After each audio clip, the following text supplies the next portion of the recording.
there are too many people close to us. So how to prevent these viruses getting to us? First and foremost, since our own hands are the carriers of these viruses, we must be very, very mindful of what our hands touch during the day, because it's from touching these infected, commonly used items like doorknobs, railings, switches, that the viruses get on.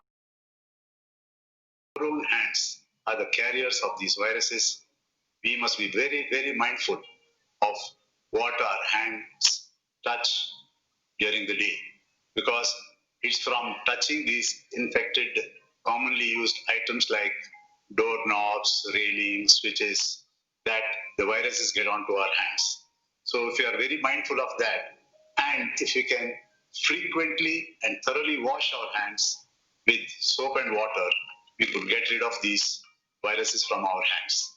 If we need to maybe scratch our nose or rub our eyes, we must not forget to wash our hands before touching our face. If you can follow this, the chances of getting this virus are very, very low. Next, another way of preventing the virus from getting to us in crowded places, first and foremost, to totally avoid non-essential travel or visit to crowded places like malls, cinemas, weddings, functions, and any crowded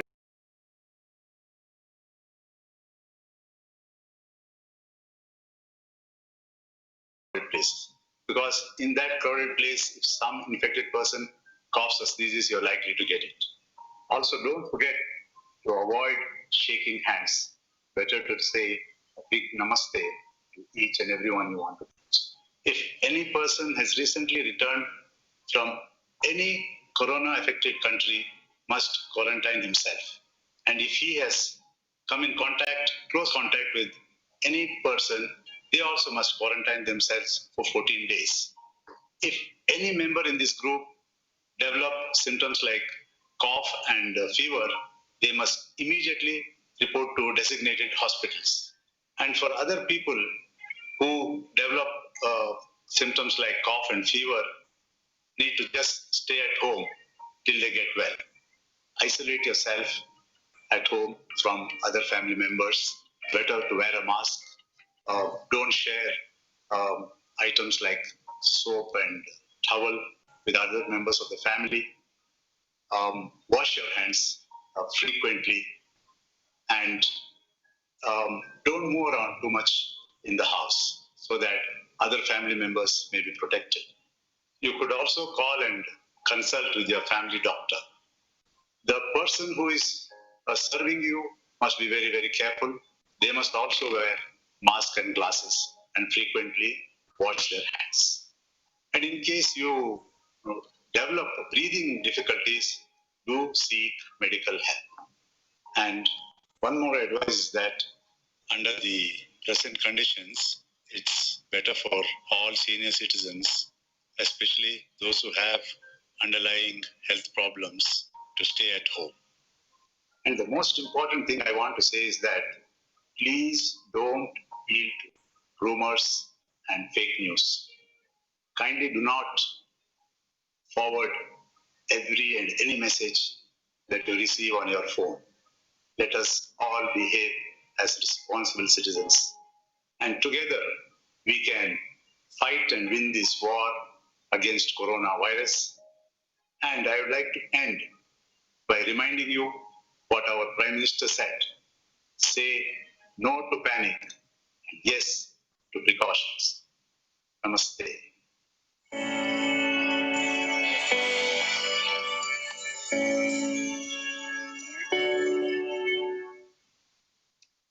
So our chairman has very beautifully told us about all the general practices that we must have during this COVID period. Also, it is our social responsibility to follow them, and there is certainly a strong focus on social distancing, hand washing, and not touching our eyes, face, or mouths, because there is a high risk of spread of infection or the virus through such practices. So, how is COVID and eye related? Would be a lot of you must be thinking about it. Well, the virus could spread through aerosols or tiny droplet-like particles, which may even fall into your eye, which may even present as something called as conjunctivitis, something which I'll be talking to you about and describing it in the subsequent slides. So, what are the common eye problems that we all should know about? The most common thing that we encounter, like probably 8 out of 10 patients who come to us tell us that they have red eye. I'm sure a lot of you have experienced some of the other kind of red eye during, in your lifetime once at least. So, what this red eye could mean is it could be various things. It could be a conjunctivitis, it could be eye allergy, it could be dry eye, or it could even be a hodiolam or a stye, which is a simple pimple on your lid. I'll be talking to you very briefly about these conditions in the subsequent slides. So, so what you may have along with redness. So with redness, if you have itchy eyes, burning sensation, that points more towards an allergic tendency or rather an allergic eye disease. Supposing you have red eyes with discharge and stickiness of your eyes, some of you might have had, while waking up, your lashes were stuck together with yellow to whitish discharge. Now that could point towards an infection. Now, there are certain red flag signs that must be we must be very careful about, which is when your red eye is associated with blurring of vision or severe pain. Now, those are really could indicate a little more severe condition, treatable though, like probably corneal ulcer, scleritis. I mean, these are medical terms. They're a little more severe than the usual dry eye or the usual allergic eye that needs immediate and prompt diagnosis and treatment, which could even end up being vision threatening. So, these are the red flag signs. The second cause of a red eye, which is very, very common, especially in Bangalore, is eye allergy. You would have seen, and a lot of us generally rub our eyes and have frequent eye rubbing and get this irritation and feel like there's something under the lid when you blink. Now, those are really common symptoms of eye allergy. So, especially in children, you may see your children who's generally more allergy prone, who keeps rubbing his eyes. Now, when children do it, they are at an increased risk of developing something called as keratoconus, wherein the black part of the eye, which is rather the transparent part of the eye, right, the most part right in front, that may become weak and may bulge. So that probably impairs your vision in the long run. So eye rubbing also has such implications much later in life. So when you have one kind of allergy, there is also a possibility that you may have other different kinds of allergy as well. So you could be somebody who sneezes all the time because there's a lot of dust. You could have food allergy, drug allergy. Food could be anything, right? From gluten to fish to mollusk. There's a picture with major allergens right on your screens there. So once you have one kind of allergy, it means your body is slightly more reactive to these kind of allergens and they trigger a response. So a lot of people, especially in Bangalore, because of probably the climate and all the pollen, come to us with a lot of eye allergy, kids especially. So these are the symptoms which could indicate an eye allergy.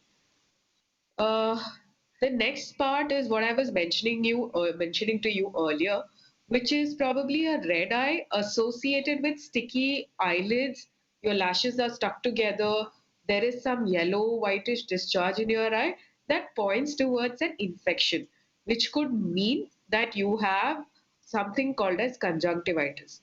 More commonly in layman terms, we call it as Madras eye or sore eye. So this is unlike the allergic eye disease that I was talking about, is contagious, which means you could spread it to others as well.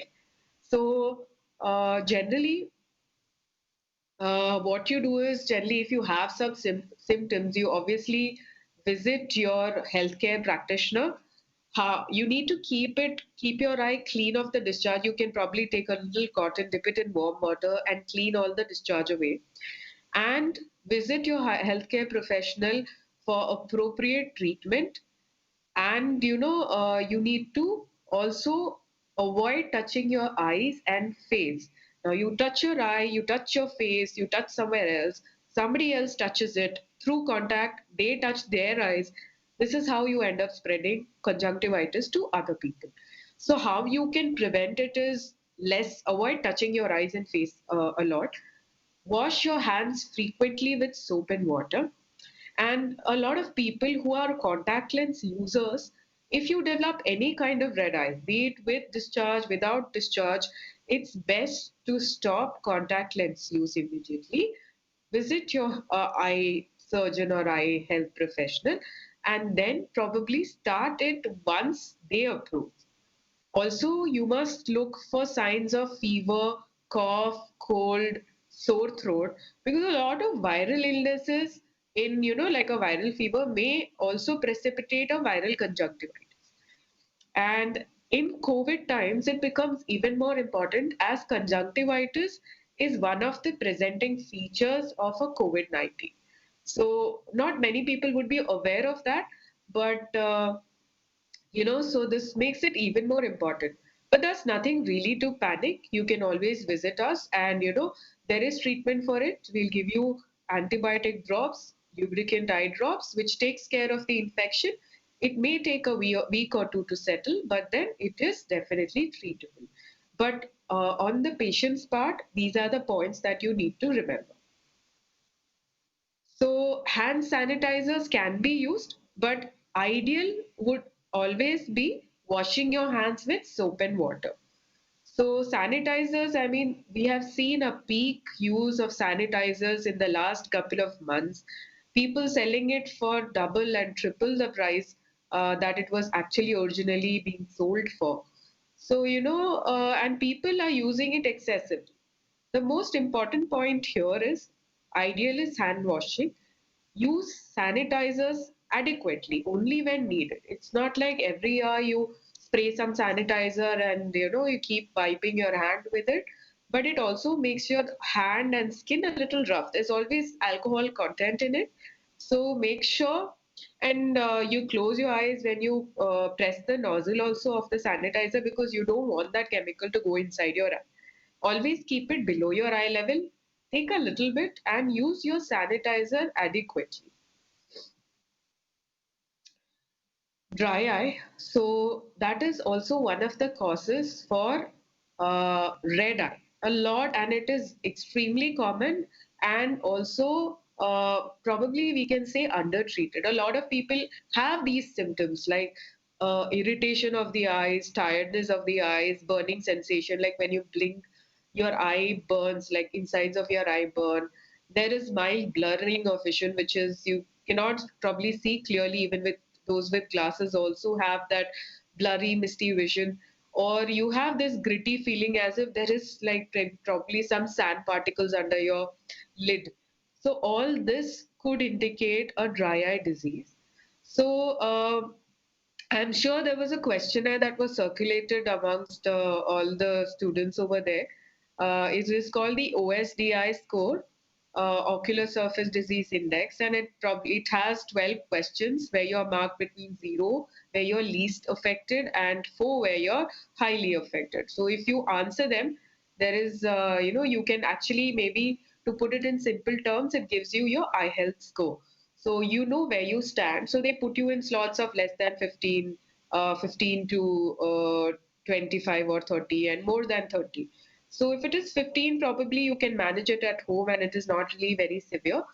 15 to 25, you need to walk into our clinic. You need to get a dry eye proper workup done. More than 30, you require certain therapy. So in Narayan Nnethralaya, we also have something called as CODE, which is a Center for Occupational Dry Eye Disease. So that is where you have even advanced treatments like mammography, advanced investigations like mammography, lip review, and also advanced treatment and newer modalities of treating various types of dry eye. So the treatment is not just one lubricant. There are different types of it based on the severity of dry eye that you have, and also the type of dry eye that you have. So the second common thing that I would like to talk to you about here is a lot of us, including me, have a lot of screen time. We use our laptops, we use systems for a long hours, probably say 5 hours, 8 hours, especially people who are studying, people who are IT professionals. So there is something called as computer vision syndrome or digital vision syndrome.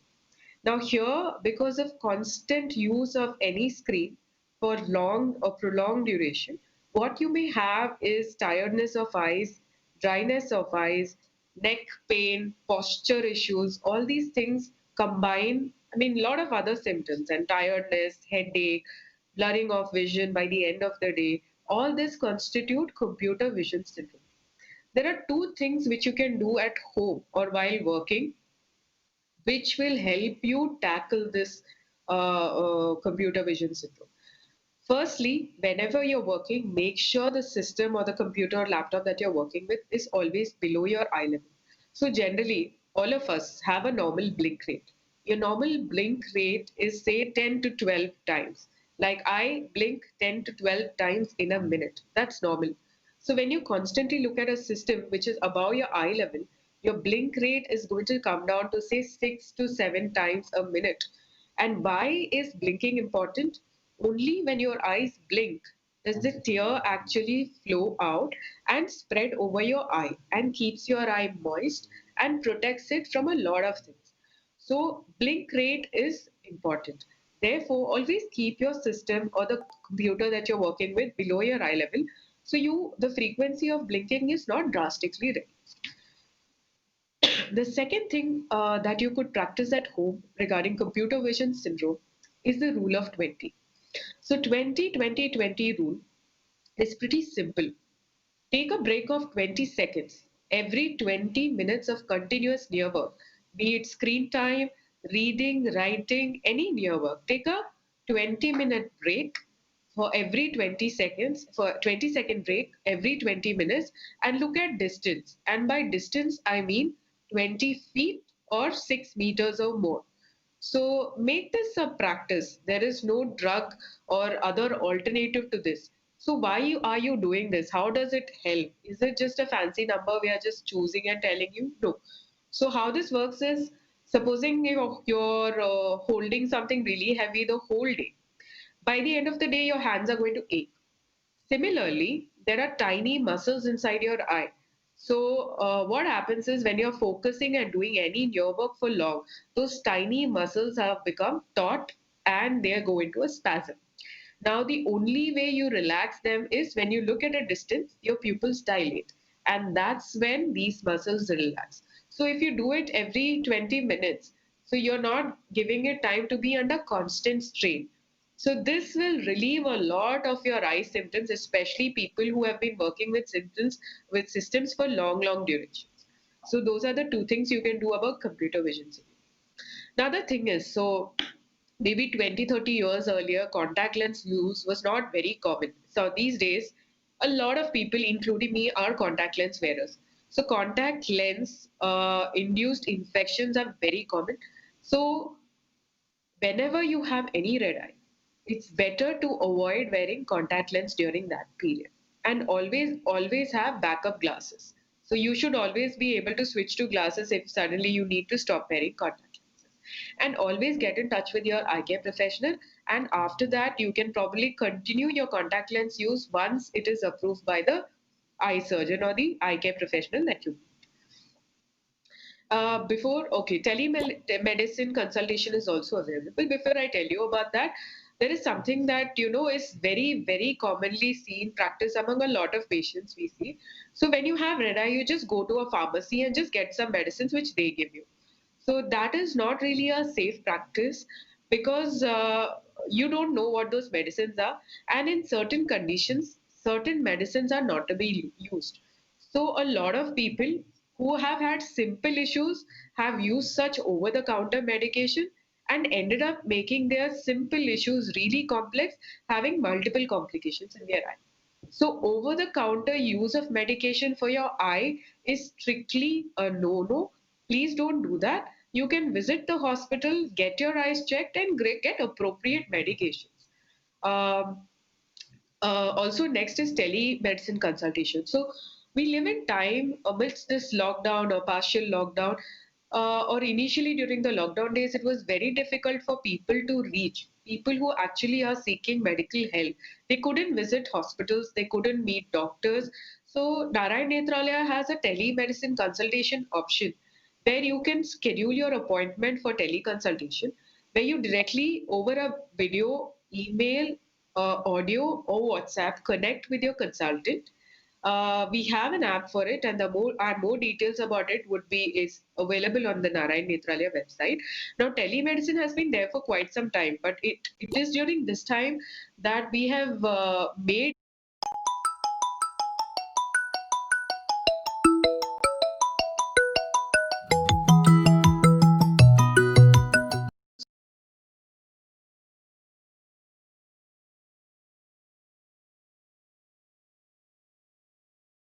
of it, and it has enabled us also to reach out to all the people who are seeking medical attention regarding eye diseases. So you can read up more about it on the Narayan Nnethralaya website.